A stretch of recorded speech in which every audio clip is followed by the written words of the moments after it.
तुम कोई आकस्मिक संयोग नहीं हो इस पृथ्वी पर, तुम कोई दुर्घटना नहीं हो। तुम्हें पहली बार अर्थ का बोध होता है, तुम्हें पहली बार लगता है कि तुम इस विराट लीला में सार्थक हो, सप्रयोजन हो। इस विराट खेल में तुम्हारा भाग है। यह मंच तुम्हारे बिना अधूरी होगी। यहां तुम न होगे तो कुछ कमी होगी। कम से कम एक हृदय तो तुम्हारे बिना रेगिस्तान रह जाएगा। कम से कम एक हृदय में तो तुम्हारे बिना सब काव्य खो जाएगा, फिर कोई वीणा ना बजेगी। ऐसा एक व्यक्ति की आंखों में, उसके हृदय में झांक कर तुम्हें पहली बार तुम्हारे मूल्य का पता चलता है। अन्यथा तुम्हें कभी मूल्य का पता ना चलेगा। तुम कितना ही धन इकट्ठा कर लो, तुम व्यर्थ ही लगोगे। क्या सार है? तुम कितने ही बड़े पदों पर पहुंच जाओ, भीतर तुम जानते ही रहोगे खोखले हो, और पदों पर तुम जबरदस्ती पहुंचते हो।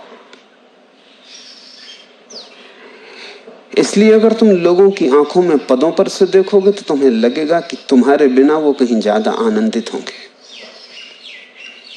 तुम्हारे होने से ही उन्हें कष्ट है, तुम्हारे न होने से बड़ी शांति होगी।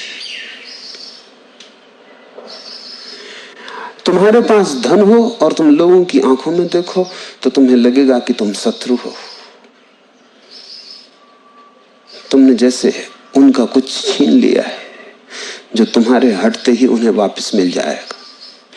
प्रेम के अतिरिक्त तुम न केवल अपने को अकारण पाओगे, न केवल व्यर्थ पाओगे, बल्कि तुम हजारों आंखों में अनुभव करोगे कि तुम एक दुर्घटना हो। तुम्हारा होना एक अपशकुन है। कोई तुम्हारे कारण सौभाग्य से नहीं भरा है, तुम्हारे कारण सब तरफ दुर्भाग्य के चिन्ह हैं। इन दुर्भाग्य के चिन्हों में, इन दुर्भाग्य की चीखती पुकारती आवाजों के बीच तुम नरक से गिर जाओगे। और अगर तुम्हें अपना जीवन नारकी मालूम पड़ता है तो समझ लेना कि यही कारण है। प्रेम में कोई उतरा कि स्वर्ग में उतरा। प्रेम के अतिरिक्त और सब स्वर्ग कल्पनाएं, प्रतीक है।